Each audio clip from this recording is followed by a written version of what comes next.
오늘은 인생 역전이라는 제목으로 또 은혜를 받으실 수 있기를 바랍니다. 주님은 이제 예루살렘으로 가시는 길에서 3번씩이나 제자들에게 예루살렘으로 가는 이유는 내가 고난당하고 버림받고 치욕당하고 죽임을 당하기 위해서 간다. 그러나 3일 후에 내가 살아나야 한다. 이렇게 말씀하셨습니다. 주님은 이렇게 구원을 위한 대속물이 되시려고 예루살렘으로 가야만 한다고 이렇게 말씀하고 계시지요. 그럼에도 불구하고 말귀를 전혀 못 알아들은 두 제자 야고보와 요한은 예루살렘에 가셔서 왕위에 오르시거든 주님 좌우편에 우리를 앉게 해주세요. 자리를 요청하고 있습니다. 그러자 주님은 야고보 요한에게 너희가 내가 마시는 잔 마시고 내가 받는 세례를 받겠지만 나의 좌우편에 앉을 자가 누구인지는 내 소관이 아니다. 하나님의 뜻대로 하실 것이다. 이렇게 말씀해 주십니다. 주님이 이렇게 말씀하신 이유는 왜 그러겠습니까? 이들이 잘못된 동기로 세상적 야심을 가지고 지금 있었기 때문에 주님이 그렇게 말씀하신 것이지요. 그러니까 이 모습을 이렇게 지켜보던 나머지 10제자들이 어떤 반응을 보였습니까? 화를 냈죠. 마태복음에는 분이 여겼다. 화를 넘어서 분이 여겼다. 이렇게 표현하고 있습니다. 이 성경에 이 사람들이 왜 구체적으로 화를 냈는지는 기록되지 않았지만 짐작은 우리는 하지요. 왜 화를 냈는지. 화를 낸 거는 자기도 그렇게 하고 싶기 때문이겠죠. 하고 싶어서겠죠. 여러분, 이 모습을 보면 제자들이 예수님을 3년간 따라다녔잖아요. 그 따라다닌 이유가 뭐였을지 참 궁금해지지 않습니까? 그들은 단지 예수님께서 약속하신 메시아라면 예루살렘으로 이렇게 가셔서 왕위에 오르시고 나름대로의 이런 어떤 그림이 있어요. 자기 나름대로의 오르시고 이스라엘을 로마 압제에서 해방시키실 것이다 라는 그런 그림이 있었고 그런 기대가 있었기 때문에 따라다녔을 것이죠. 제자들은 자신들의 이 삶의 자리를 버리고 3년간이나 예수님께서 전해주는 그 말씀을 듣고 천국 복음도 듣고 꼭 교훈하시는 말씀도 들으며 또 예수님께서 베푸시는 치유와 이적, 놀라운 기적과 이적들을 체험하고 함께 동거동락 해왔습니다. 그죠? 심지어 베드로, 야고보, 요한은 예수님께서 변화된 모습, 그렇죠? 천국의 모습, 모세와 엘리야랑 대화하는 이 천국의 모습의 일부도 체험했습니다. 하지만 구원사가 전혀 깨달아지지 않으니까 여전히 세속적인 욕망에서 성공지상주의에서 벗어나지 못하고 있는 모습을 보이고 있는 것입니다. 주님은 이렇게 자리다툼을 하고 있는 이들을 보시고 세상의 원리가 아닌 이제 하나님의 원리를 말씀해 주십니다. 너희는 그렇게 생각하고 있지만 이런 거죠. 네가 크고자 하냐? 그럼 섬기는 자가 되고 으뜸 되고 싶어? 최고 1등이 되고 싶자? 그러면 종이 되라는 겁니다. 이 복음의 핵심을 그리고 말씀하셔요. 도대체 받아들이고 싶지 않죠? 그죠? 으뜸 되려면 종 되래. 종 되고 싶지 않죠. 섬김 받고 싶지 섬기고 싶지 않죠. 그러면서 복음의 핵심 말씀하시죠. 인자가 온 것은 섬김을 받으려 함이 아니라 도리어 섬기려 하고 자기 목숨을 많은 사람의 대속물로 주려 함이라. 내가 이 땅에 온 이유가 이렇다고 주님이 지금 말씀하고 계시는 겁니다. 여기서 인자라고 하셨는데 인자는 사람이면서 동시에 하나님이신 메시아를 표현할 때 인자라고 이렇게 표현합니다. 하나님의 독생자였던 예수님은 이제 인간들에게 섬김과 복종을 당연히 요구하실 수 있지요. 하나님의 아들이니까 나를 섬겨, 나에게 복종해. 다른 신들은 다 그렇게 하잖아요. 복종에 섬겨 요구할 수 있습니다. 그러나 그는 섬기려 하고 목숨을 대속물로 주려고 인류 구원을 위해 그렇게 오셨다라고 말씀하고 있는 겁니다. 이 주님과 일행은 이제 계속해서 예루살렘을 향해서 가시고 계십니다. 여리고에 이르렀어요. 여리고는 많이 들어보셨죠? 여리고는 가나안 정복전쟁 때 정복한 첫 성이 여리고성입니다. 바로 이곳으로 가는 길에서 누구를 만났냐면 소경 바디메오가 예수님을 만나 눈을 뜨는 그런 아주 유명한 사건이 있게 된다는 말입니다. 있게 됩니다. 이제 46절을 함께 먼저 읽어보겠습니다. 함께 읽어보면서 어떤 일이 이제 서두를 열어볼게요. 46절 시작. 그들이 여리고에 이르렀더니 예수께서 제자들과 허다한 무리와 함께 여리고에서 나가실 때에 디메오의 아들인 맹인 거지 바디메오가 길가에 앉았다가 이렇게 얘기했어요. 그러니까 예수님과 제자들과 함께한 사람들이 이렇게 일행이 예루살렘으로 향해 가고 있는 길에 있었잖아요. 그때 한 사건을 만나게 되는데 이제 이 46절은 그 일이 일어난 장소 또 시점이 어디인지를 이제 표현했습니다.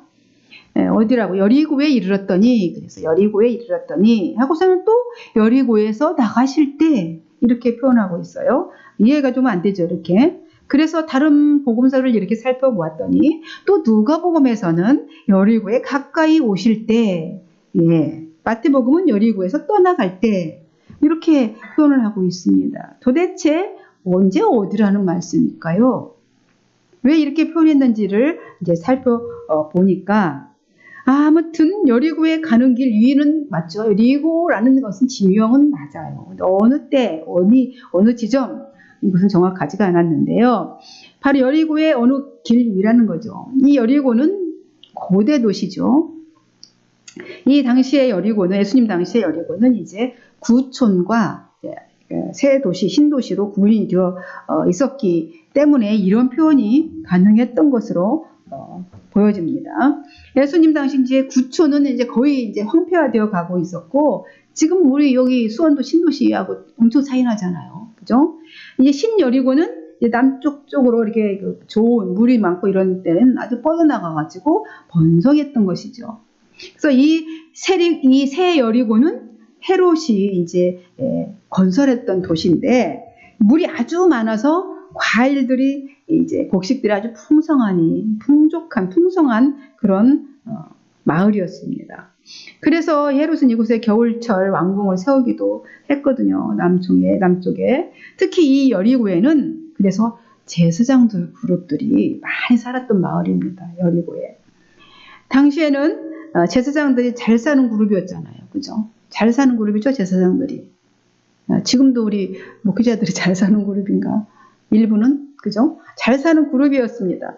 왜냐하면 잘못된 물질관 때문이지요. 제사장들의 관념 속에는, 부자는 하나님이 복 주셨기 때문에 부자가 된 것이므로 복 받은 사람이고, 가난한 사람은 복을 받지 못한 사람이라고 심한 오해를 하고 있었기 때문입니다. 그런가요? 아직도 그렇죠? 아직도 그런 생각을 많이 하고 있지 않습니까? 교회가 크고 이렇게 큰 담임하면 복 받은 하나님께 많이 받아서 그렇다라고 생각을 하고 있지 않습니까? 부흥이 잘 안 되면 하나님 함께하지 않아서 안 된다고 생각하는 생각이 거의 많이 갖고 있습니다. 지금도 그런 생각들이 흘러오고 있습니다. 이게 바로 성공지상주의지요. 복을 받지 못한 사람이라고. 그래서 이 제사장이 가난하게 살면 안 되는 거야. 제사장이. 그러니까 목사가 가난하게 살면 안 되는 거죠. 하나님의 복을 못 받았다는 것으로 보기 때문에 수치스 창피하다고 생각을 한 거예요. 예수님하고 너무 길이 다르죠. 그죠? 어떻게든 그래서 물질을 많이 모으려고 했던 거예요. 이 제사장들이. 그래서 나는 이렇게 하나님의 복을 받은 사람이야. 이런 거죠. 그래서 누가복음 16장 14절에 이렇게 표현합니다. 바리새인들은 돈을 좋아하는 자들이라고 이렇게 표현합니다. 그 당시 인식이 아주 대변하고 있는 겁니다. 어떤 상태였는지. 그래서 영적으로 암흑 시대잖아요. 예수님 오기 그 시대가. 예, 예수님의 그 일행이 이제 여리고에 이르렀더니 여리고에서 나가실 때라는 이 표현은 이르렀더니 또 나가실 때 이렇게 표현한 것은 구 여리고를 이제 지나가서 이제 새 여리고로 가는 길이라고 이제 해석이 되어지는 거죠. 이렇게 시점에서 봤을 때 이 신성읍 새로운 이 도시 여리고로 가는 길에서 이제 맹인이 이제 거지이고 바디메오를 만나게 되었다는 말입니다. 그러니까 당연히 부자 마을로 가는 그 길목에 앉아 있었겠죠, 그죠? 부자 마을 근처에 이제 앉아 있었기 때문에 여리고 마을 입구의 길에 구걸하는 사람 또 많았을 거예요. 이 바디메오 말고도 많은 거지들이 앉아 있었습니다.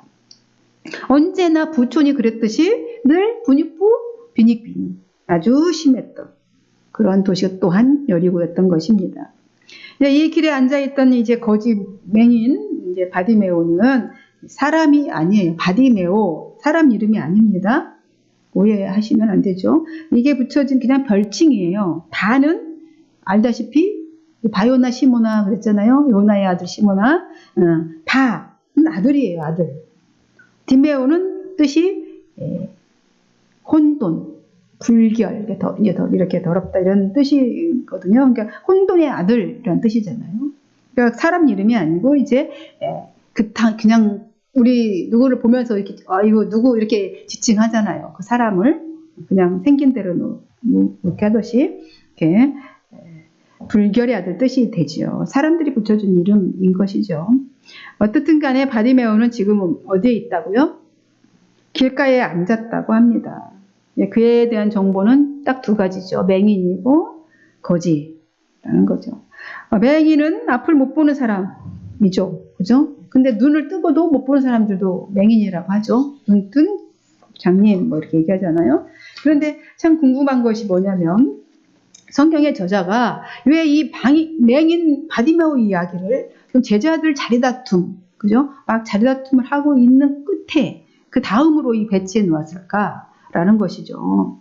그 12 제자들 모두 그러니까 맹인이라는 것을 말하고 싶은 거겠죠.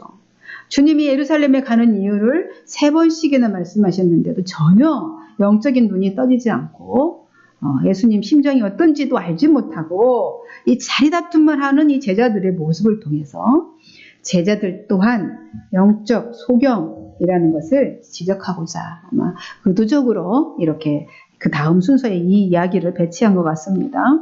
그런 생각이 좀 듭니다. 여러분, 바디메오는 거지의 삶을 살고 있습니다. 어떤 사람을 거지라고 우리는 부르죠? 거지. 우리 지난주에도 만났죠? 거지. 갓난한 사람? 아니요, 옷을 허름하게 입은 사람 막 그렇게 입고 다니면 거지 같다고 그러잖아요. 그죠? 어떤 사람을 거지라고 우리는 부르지? 동냥하는 사람? 그죠? 거지는, 그죠? 나눌 줄 모르고 무조건 달라고만 하는 사람 거지라고 그러잖아요. 거지 근성. 무조건 달라고만 하는 거죠. 기독교인은 정말 거지 근성이 있으면 안 됩니다. 그런데 교회 안에 이런 거지 영성이 있는 사람들이 참 적지 않는 것 같아요. 동의하십니까? 그죠? 무조건 달라고만 하고 전혀 줄 줄을 모르는 사람들이 많이 있는 것 같습니다. 혹시 나는 그렇지 않은지 우리의 신앙생활도 좀 돌아볼 필요가 있다고 생각됩니다. 저도 혹시 그러지 않을까 점검해 봅니다. 말씀을 준비하며 주님 앞에 맨날 달라고만 하고 하나님을 위해서는 아무것도 하지 않고 있지는 않는지 점검해 볼 필요가 있다고 생각되어지죠. 이렇게 없어도 나누며 이렇게 살아가는 사람은 부유한 사람입니다. 사도 바울도 로마서에서 10장 12절에서 말씀하시죠. 한 분이신 주께서 모든 사람의 주가 되사 그를 부르는 모든 사람에게 부요하시도다. 이렇게. 사랑하는 성도 여러분, 우리는 주님의 이름을 부르며 사는 사람들이죠. 주님, 하나님, 이런 사람들이므로 부요한 사람이 되어야 함이 마땅하지요. 오늘 사도 바울이 말했듯이 모든 사람에게 부요하신 분입니다.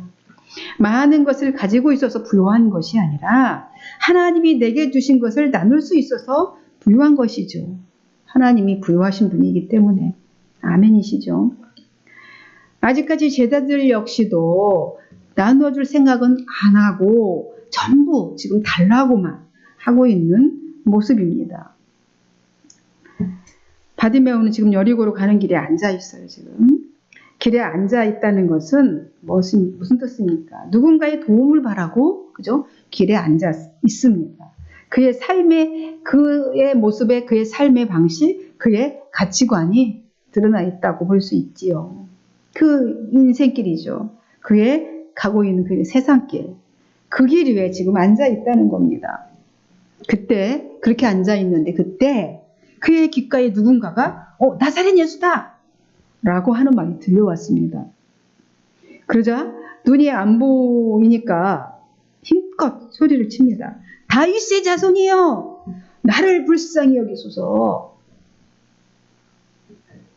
막 소리를 칩니다. 나사렛 예수. 여기서 나사렛 예수라는 말은 그 예수를 비하하는 말이죠. 나사렛 예수. 이것은 예수님 베들레헴에서 태어났죠. 그리고 나사렛에서 가난한 나사렛에서 비천하고 그런 곳에서 자라나셨습니다. 근데 당시 나사렛에 대한 인식이 어땠냐면 요한복음 1장 46절에서 아주 표현하고 있습니다. 빌립이 친구 나다니엘을 이렇게 예수님을 소개하며 전도하니까 나다니엘이 이렇게 말하잖아요. 나사렛에서 무슨 선한 것이 날 수 있느냐 이렇게 말합니다. 따라서 이 나사렛 예수라는 말은 비루하게 짝이 없는 촌동네 청년 그런 소리를 들은 거예요. 지금 눈이 안 보이잖아요. 바디메오가.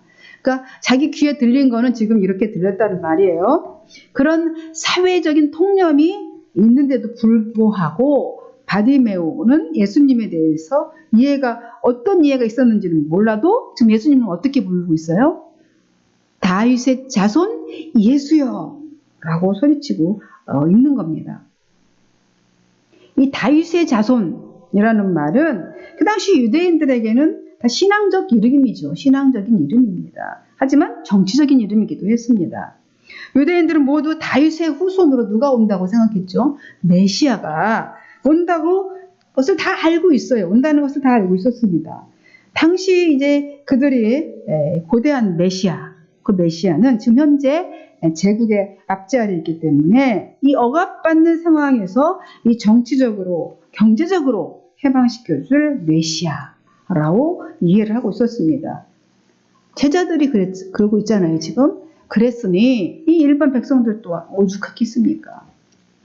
이 바디메오가 이렇게 다윗의 자손이여 계속해서 이렇게 소리를 쳤어요. 다윗의 자손이여 나를 불쌍히 여기소서 소리를 치니까 이제 주변에 있던 사람들이 짜증이 난 거예요. 소리 지르니까 막 꾸짖으면서 조용히 해라고 말합니다. 막 무시하는 말들을 했겠죠. 거지니까 조용히 하십시오 했겠습니까?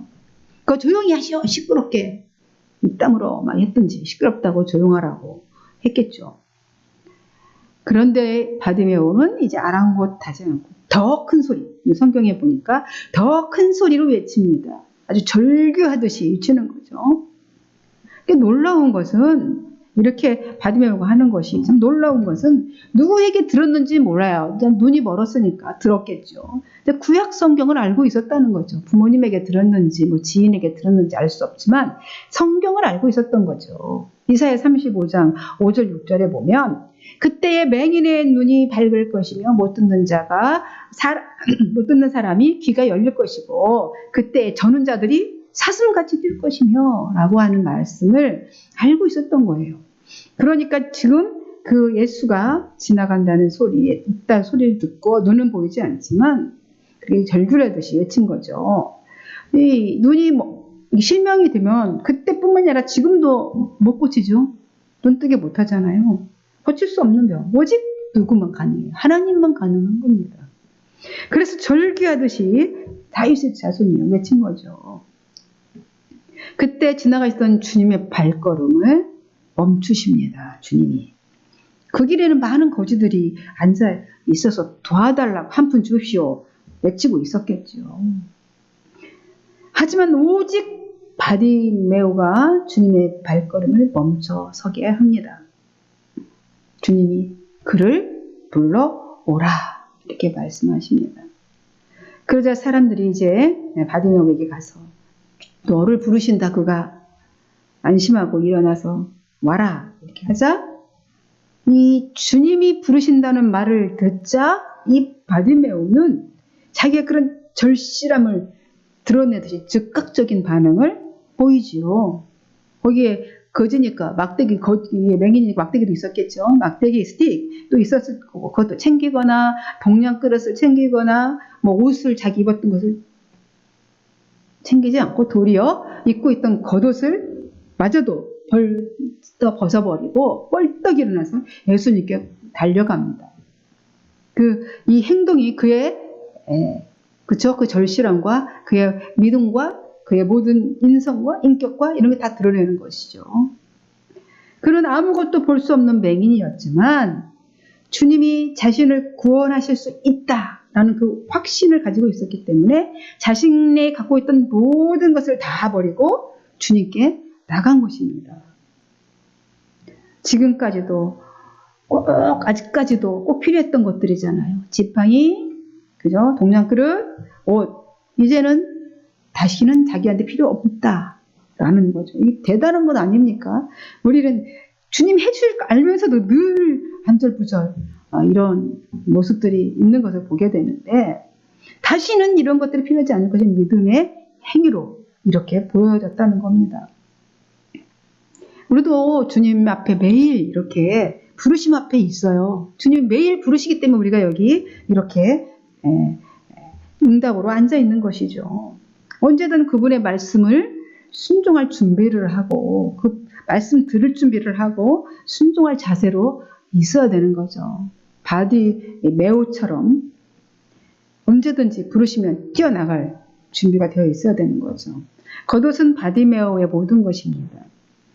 추위를 막아줄 생명의 지킴이죠. 겉옷이 잠잘 때 덮고 잘 이불이죠. 낮에는 너무 뜨겁기 때문에 햇볕을 막아줄 그늘이고요. 저녁에는 너무 춥기 때문에 보온해줄 몸을 보호할 그런 그의 전부입니다. 그의 삶의 아픔과 슬픔이 젖어 있지요. 옷 겉옷에는 덮고 있는 데는 그 냄새나는 깨끗하지는 않았겠죠. 그것을 던져버려요. 던져버리고 뛰어서 주님께 나갑니다. 받으면 눈으로 볼 수는 없었어요. 볼 수는 없었지만 들었어요. 들어서 믿음을 갖게 된 것이죠.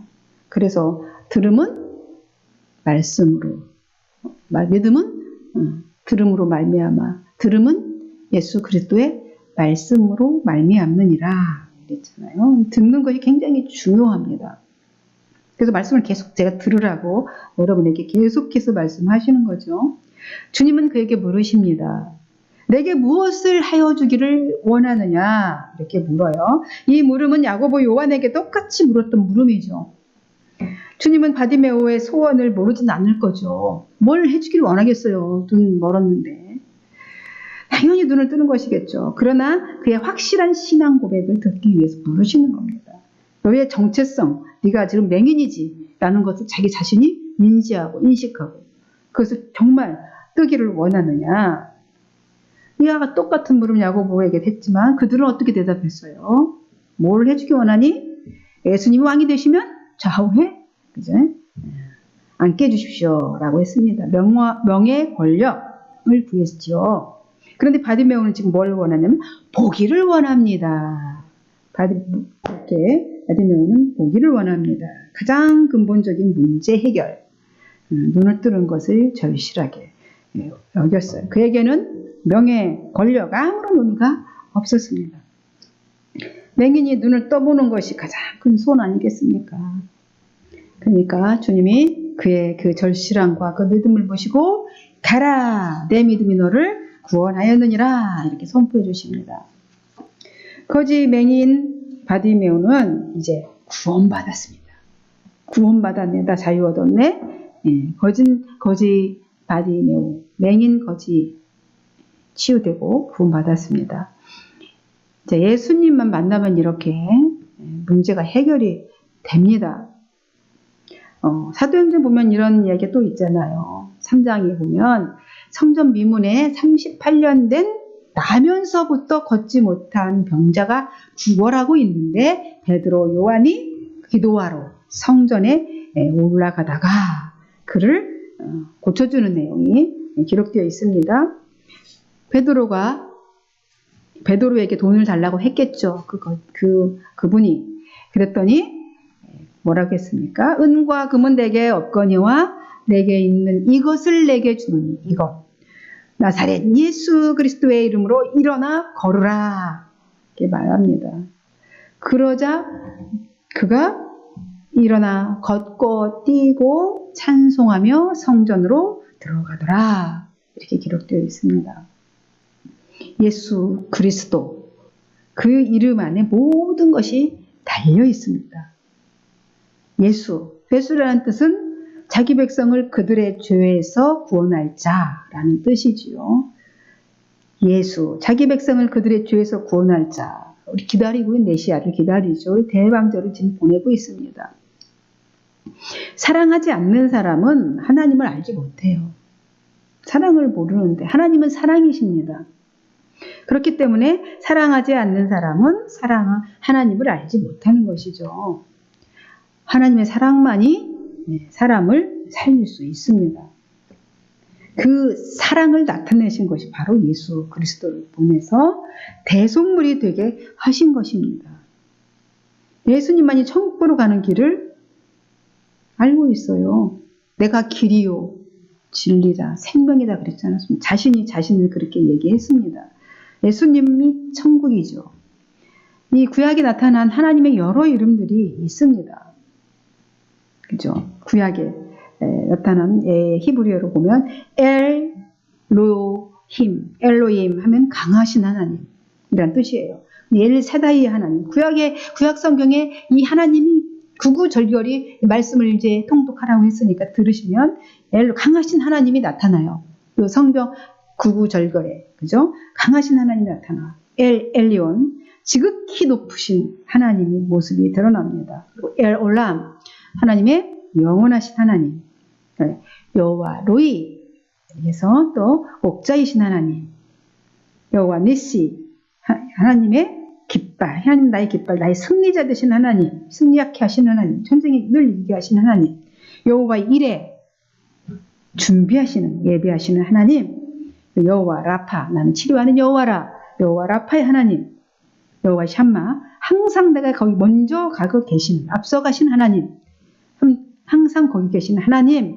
여호와 샴마의 하나님도라고 또 만났죠. 그리고 임마누엘 들어보셨죠? 나와 함께 하시는 하나님. 예수님의 이름이잖아요. 임마누엘. 이런 이름들이 다 어디에 들어있냐면 예수 그리스도이십니다. 다 들어있습니다. 이 모든 것이 다 들어있는 예수님이기 때문에 그분이 길인 겁니다. 하나님은 예수 그리스도를 통해서 저와 여러분을 구원해 주시기를 원하십니다. 이 위대한 이름으로 구원을 이루고 천국의 삶을 누리시기를 간절히 바랍니다. 네, 말씀을 맺습니다. 바디메오는 맹인이었어요. 그죠? 바디메오는 맹인이었고 거지였고 길에 앉아있던 자입니다.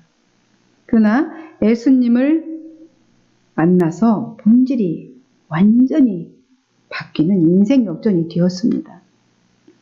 앉아있던 길에서 일어나 예수님을 따르는 그죠? 길, 거룩한 길, 그 생명의 길, 그 길로 완전 노선을 바꿨습니다. 바디메오의 인생, 완전 인생 역전이 된 겁니다. 그렇게 거지로 맹인으로 길가에 앉아서 그 인생길을 걸어가던 그가 그렇게 가다 그렇게 끝날 인생이었지만 예수님을 만났기 때문에 그의 간절한 절규로 나사렛 예수를 외쳤던 그 음성에 주님이 응답해 주셨으므로 길이 완전히 바뀌었습니다. 거룩한 길, 영생의 길로 바뀌게 된 것입니다. 누구든지 예수 그리스도를 영접하고 그분을 주인으로 모셔드리면 인생 역전이 될 수 있습니다. 이러한 은혜가 있기를 주님의 이름으로 간절히 기원하며 축복합니다. 기도하겠습니다. 살아서 역사하시는 하나님, 오늘도 말씀 가운데 깨닫게 하시니 감사합니다. 오늘 바디메오가 주님을 만남으로 인생이 역전되었듯이 우리의 답답하고 컬컬했던 이 모든 인생의 암울한 것들이 다 걷어지고 주님의 이름을 부름으로 인생이 역전되어지는 놀라운 일이 또 2023년도에 보내면서 있어지기를 간절히 소망합니다. 새해 새날에는 하나님의 놀라운 계획하심 속에서 우리의 인생이 거룩한 길 또한 생명의 길로 오롯이 이렇게 걸어갈 수 있도록 또 한 해도 주님 동행하여 주옵소서. 축복하고 그리스도이신 예수님의 이름으로 기도하옵나이다. 아멘.